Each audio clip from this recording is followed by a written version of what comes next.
ആശുപത്രിയിൽ നിന്ന് രാജിവെക്കുന്നതിന്റെ തലേദിവസം അവൾ എന്നെ വിളിച്ചിരുന്നു.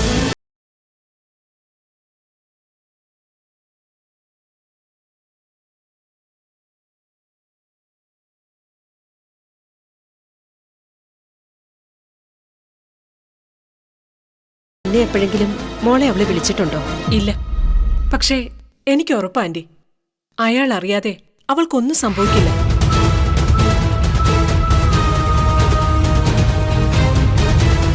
അതിനുശേഷം നിങ്ങൾ അയാളെ കാണാൻ പോയില്ലേ? പോയി. അപ്പോഴാണ് ഞാൻ അയാളുടെ തനി സ്വഭാവം മനസ്സിലാക്കിയത്. പൊയ്ക്കോണെന്റെ മുന്നിൽ നിന്ന്. തന്റെ മോൾ ആരുടെ കൂടിയെങ്കിലും പോയതിന് ഞാനാണ് ഉത്തരവാദി. എടാ ദുഷ്ട, എന്റെ മോൾക്ക് എന്ത് പറ്റിയെന്നെങ്കിലും ഒന്ന് പറഞ്ഞു താടാ. നീ അവളെ കൊന്നോ അതോ അവൾ എവിടെയെങ്കിലും ജീവിച്ചിരിപ്പുണ്ടോ? നീ അറിയാതെ അവൾക്കൊന്നും സംഭവിക്കില്ലെന്നാ എല്ലാരും പറയുന്നേ. അതൊക്കെ താനത് പറഞ്ഞവരോട് പോയി ചോദിക്കും. ദേ, ഇനിമേലിൽ താൻ ഇതും പറഞ്ഞ് മുറ്റത്ത് കാലുകുത്തിയാലുണ്ടല്ലോ. റാംബോ,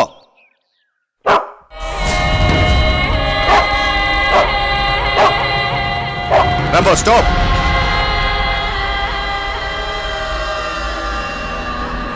കണ്ടില്ലേ, തന്നെ കൊന്നു തിന്നാൻ ഇവൻ മതി.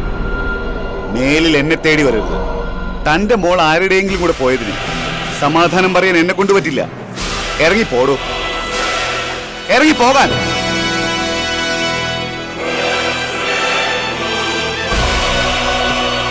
ആ ഗേറ്റ് കൂടെ അടച്ചേക്കണം.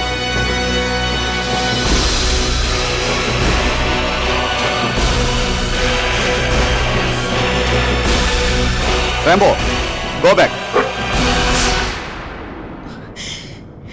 എന്റെ മോള് അവൾ എവിടെയെങ്കിലും ജീവനോടെ ഉണ്ടെന്ന് അറിഞ്ഞാ മതി. സാറാമ്മേ, നീ സമാധാനിക്ക്. നിരപരാധിയായ നമ്മുടെ മോളെ നമ്മൾ എങ്ങനെയെങ്കിലും കണ്ടുപിടിക്കും. എനിക്ക് ഉറപ്പാ, അവനറിയാം അവക്ക് എന്താ പറ്റിയെന്ന്. അവനെ വെറുതെ വിടരുത് ചായ. മോളെ, ഇടയ്ക്കൊരു അപകടം പറ്റി കുറച്ചാൾ കിടപ്പിലായതുകൊണ്ടാണ് എല്ലാം ഒന്ന് തണുത്തു പോയത്.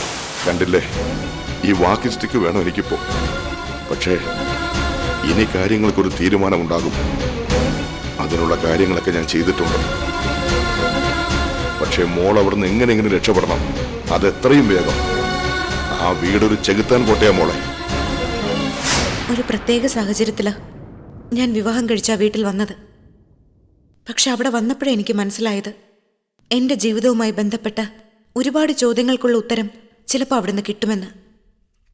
അങ്ങനെ തോന്നാൻ കാരണം ദാ ഈ ചിത്രം.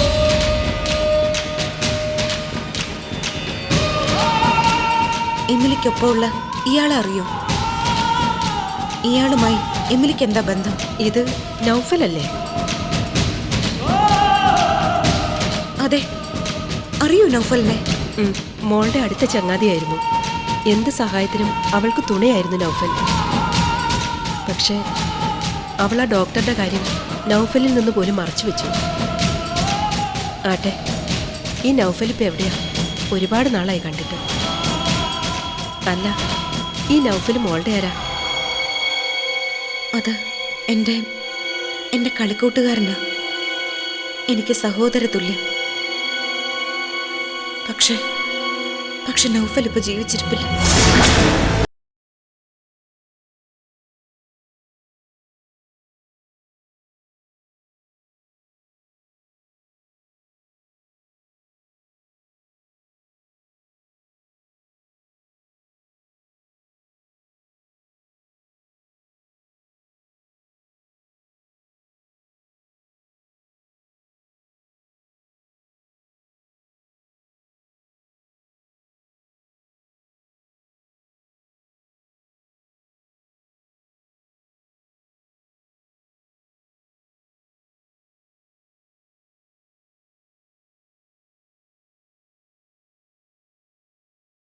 എമിലിയെ കുറിച്ച് എന്തെങ്കിലും വിവരം ആ വീടിനുള്ളിൽ നിന്ന് കിട്ടിയാ അത് ഞാൻ നിങ്ങളെ അറിയിക്കാം. എന്നാ പിന്നെ ഞങ്ങൾ പോട്ടെ. ഇതാ ശരി മോളെ. വാ.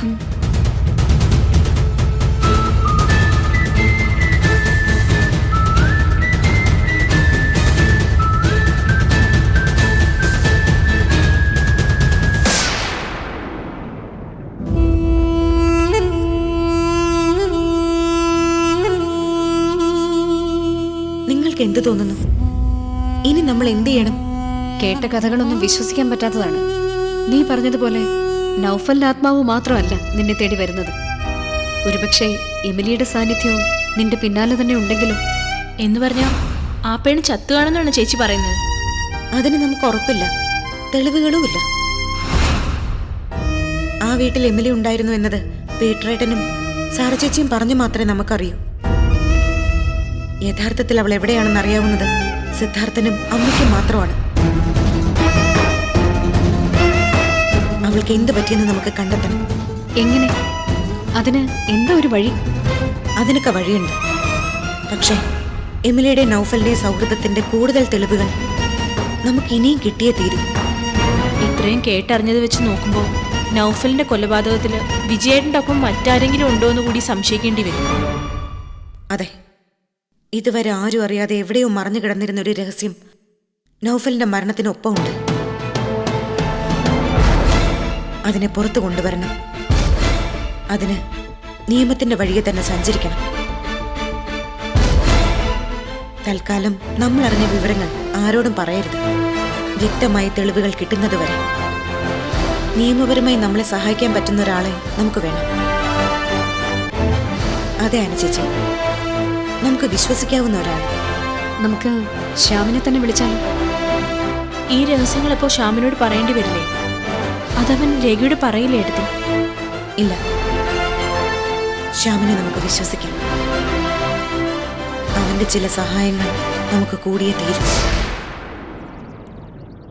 ഏട്ടത്തി പറഞ്ഞതൊക്കെ ഞാൻ വിശദമായി പരിശോധിച്ചു.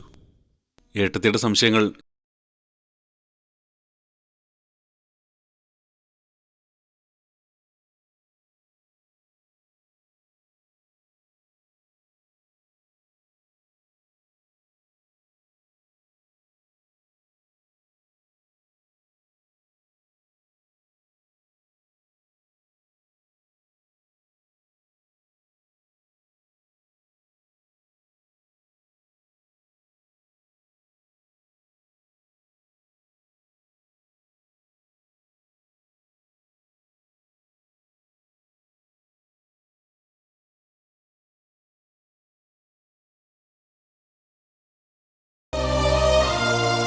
എന്റെ മനസ്സിൽ എന്റെ സ്വന്തം ചേച്ചിയുടെ സ്ഥാനം ഇപ്പൊ ഏട്ടത്തിക്കുള്ളത്. ഇക്കാര്യത്തിൽ ഞാൻ ഏട്ടത്തിക്കൊപ്പം തന്നെ നിൽക്കും, ഉറപ്പ്. എന്റെ അനിയൻ എന്നെ മനസ്സിലാക്കിയല്ലോ. എന്റെ അഭിയുടെ മനസ്സിന്റെ നന്മയാ മോനെ നിന്നെ കിട്ടിയത്. എടുത്തിട്ട് കണ്ണു അറിഞ്ഞല്ലോ. അത് സന്തോഷത്തിന്റെ കണ്ണീരാ. ആദ്യം നമ്മൾ എന്താ ചെയ്യേണ്ടത്? പക്ഷെ തൽക്കാലം നമ്മൾ ഇതിന്റെ പിന്നിലുണ്ടെന്ന് ആരും അറിയാനും പാടില്ല. പക്ഷേ വേറൊരു വലിയ കുഴപ്പം ഇതിനിടയിലുണ്ട്. എന്ത് കുഴപ്പം? ഈ കേസ് ഇപ്പൊ മൂവ് ചെയ്യുന്നത് ലേഖ ചേച്ചിയാ. ലേഖയോ? ലേഖ എങ്ങനെ ഇതിൽ വന്നു? ഞാൻ ഇനി പറയുന്ന കാര്യം വിശ്വസിക്കാൻ ചിലപ്പോൾ ഏട്ടത്തേക്ക് പറ്റില്ല. ജയേട്ടൻ പറഞ്ഞിട്ടാ ഈ കേസ് ലേഖ ഏറ്റെടുത്തത്. അത് ഈ കേസാണെന്ന് ശ്യാമിന് ഉറപ്പാണ്. അഡ്വക്കേറ്റ് സെബാസ്റ്റ്യൻ സാറിന് അയച്ചു കൊടുക്കാൻ കുറച്ചു മുമ്പ് എൻ്റെ കയ്യിൽ തന്ന അവരുടെ അഫിഡവിറ്റിന്റെ കൂടെ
ലേഖേ, പീറ്ററേട്ടൻ തന്നെ വിളിച്ചോ? ആ, രാവിലെ വിളിച്ചിരുന്നു. ഡീറ്റെയിൽസ് ഇനിയും കിട്ടാനുണ്ട്. എന്ത് ചെയ്യാനാ തന്റെ പ്ലാൻ? ഹൈക്കോടതിയിൽ ഹേബിയസ് കോർപ്പസ് ഫയൽ ചെയ്യാം. കൊച്ചിയിലുള്ള അഡ്വക്കേറ്റ് സെബാസ്റ്റ്യൻ സാറിനെ വിളിച്ച് ഞാൻ കാര്യം പറഞ്ഞിട്ടുണ്ട്. നാളെയോ മറ്റന്നാളോ റിറ്റ് ഫയൽ ചെയ്യാമെന്നാണ് സെബാസ്റ്റ്യൻ സാർ പറഞ്ഞത്. ആ ഡോക്ടറെ കുറിച്ചുള്ള ഡീറ്റെയിൽസ് കിട്ടിയോ? ആ, ഒരു ഡോക്ടർ സുധീന്ദ്ര വർമ്മ. അയാളെക്കുറിച്ചുള്ള വിവരങ്ങളൊന്നും വ്യക്തമല്ല.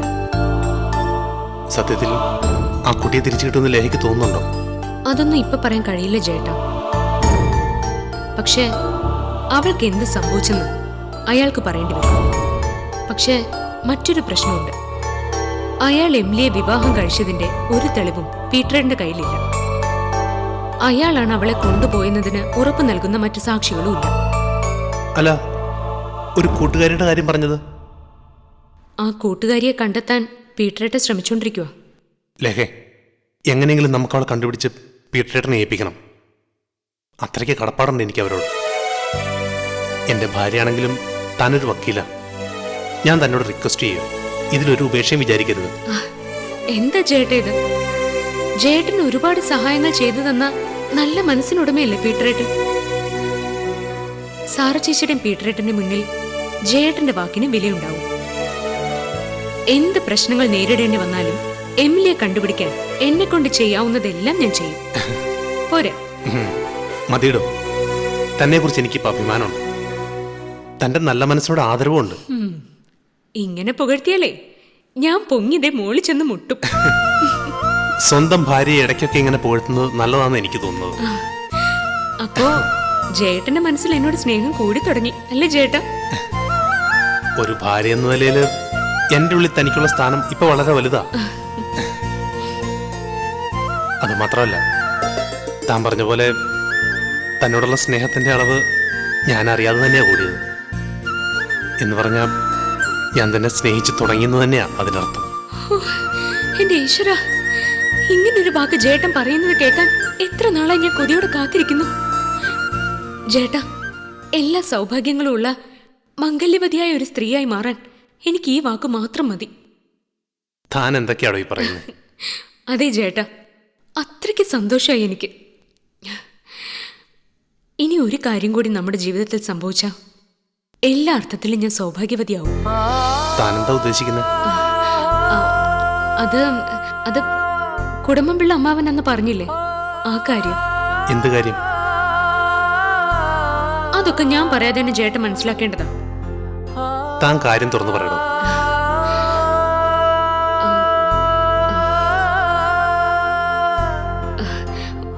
ഒരു കുഞ്ഞ്.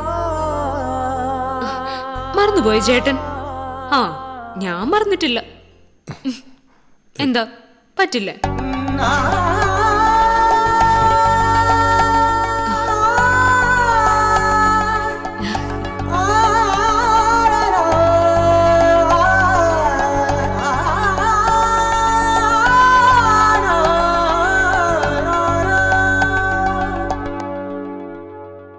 ഇതാ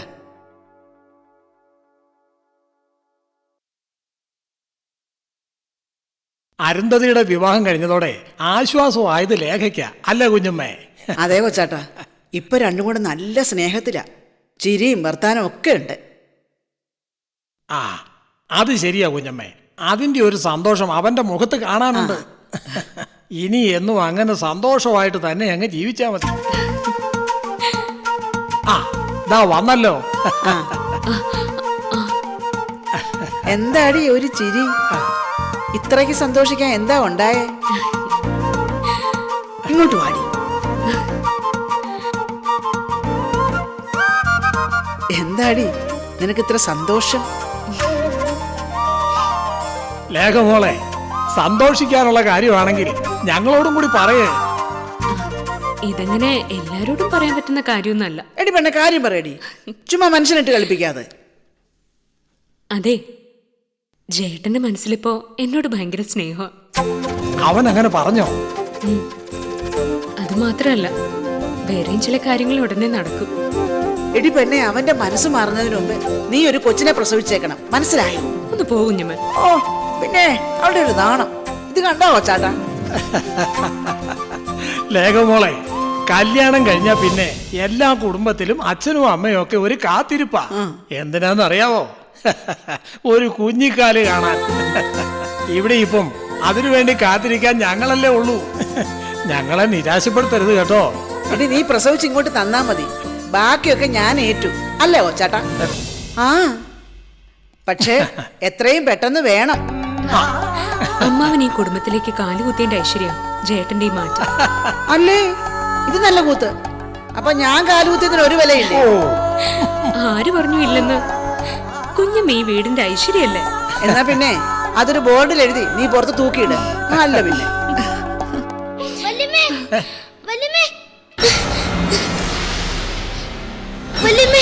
എന്താ മോനെ? എന്താ മോനെ?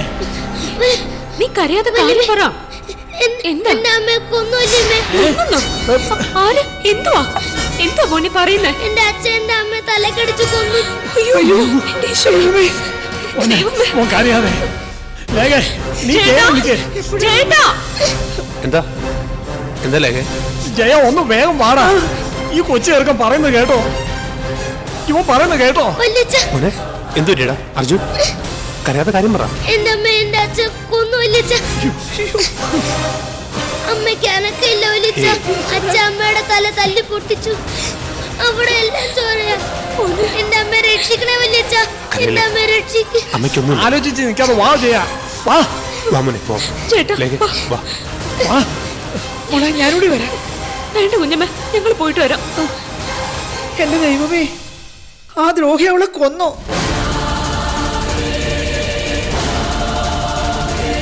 വലിച്ച അമ്മ. അയ്യോ, അമ്മ. വരദേ, അമ്മേ. വരദേ, വരദേ, അമ്മേ, വരദേ. എണീക്കമ്മേ. വരദേ, വരദേ. വരദേ, എഴുന്നേക്ക്. അമ്മേ, എണീക്കമ്മേ. ജയ മോനെ, വരദേ. വരദ മോളെ. ജയ, വേഗം ആശുപത്രി കൊണ്ടുപോകാം. അതെ ചേട്ടാ. ലേഖ, വേഗം പിടിക്കും. എണീക്കമ്മേ.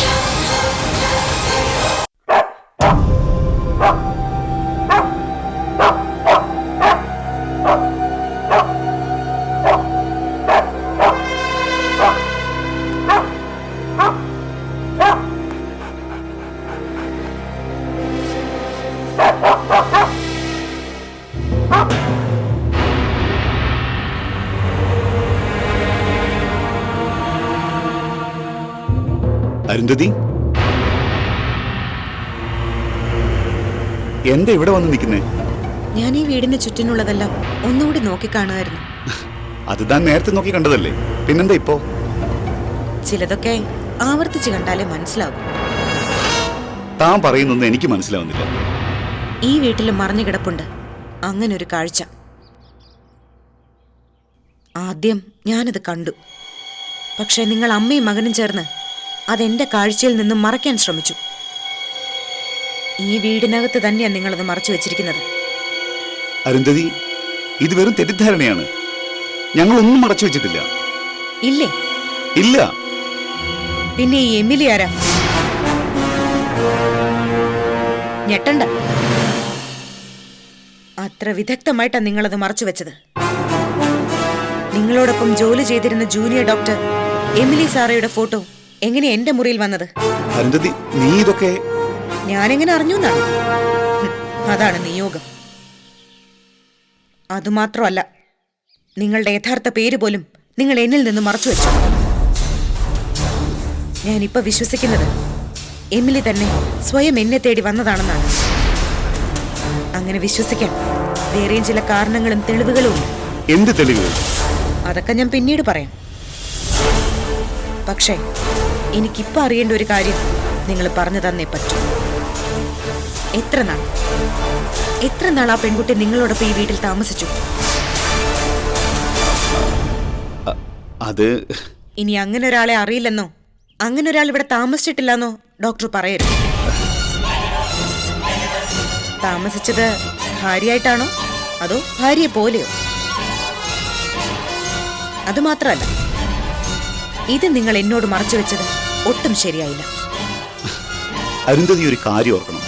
നമ്മൾ തമ്മിലുള്ളത് ഒരു 6 മാസത്തെ കരാർ മാത്രം. അതും തനിക്ക് വേണ്ടി. രണ്ടുപേർക്കും അവരവരുടെ സ്വാതന്ത്ര്യങ്ങൾ സ്വയം തീരുമാനിച്ചുകൊണ്ടാ നമ്മൾ വിവാഹം കഴിച്ചത്. പിന്നെ ഞാൻ എന്തിന് എന്റെ രഹസ്യങ്ങൾ അരുന്ധതിക്ക് മുന്നിൽ വെളിപ്പെടുത്തണം? അത് ചോദിക്കാനും അറിയാനും അരുന്ധതിക്ക് എന്ത് റൈറ്റ്സാണുള്ളത്? ഞാൻ എമിലി വിവാഹം കഴിച്ചാലില്ലെങ്കിലും അതെന്റെ മാത്രം സ്വകാര്യതയാണ്. അതിലെന്തിന് അരുന്ധതി ഇടപെടുന്നു? ആ, എന്തായാലും ഇത്രയും വിശദമായ അന്വേഷണം നടത്തിയ സ്ഥിതിക്ക് അരുന്ധതി ചോദിച്ചതിനുള്ള ഉത്തരം ഞാൻ പറയും. ഈ വീട്ടിൽ ഞാനും അവളും ഒരുമിച്ച് കുറച്ചുനാൾ താമസിച്ചിരുന്നു. എങ്ങനെ താമസിച്ചു? ഭാര്യയും ഭർത്താവുമായിട്ട് തന്നെ. വിവാഹം കഴിക്കാതെ അല്ലേ? അതെ. കഴിഞ്ഞ 1 വർഷമായി കാണാതായ സ്വന്തം മകളെ അന്വേഷിച്ച് നടക്കുന്ന ഒരച്ഛന്റെ അമ്മയുടെയും സങ്കടം നിങ്ങൾ കണ്ടില്ലേ? അതോ കണ്ടിട്ടും കണ്ണടച്ചതോ? അതൊക്കെ പോട്ടെ. കുറച്ചുനാൾ നിങ്ങളോടൊപ്പം ഭാര്യയെ പോലെ ജീവിച്ച അവളിപ്പോ എവിടെയുള്ളത്? അവൾക്ക് എന്ത് സംഭവിച്ചു? അതിന് മറുപടി പറയാൻ നിങ്ങൾക്ക് സാധിക്കും?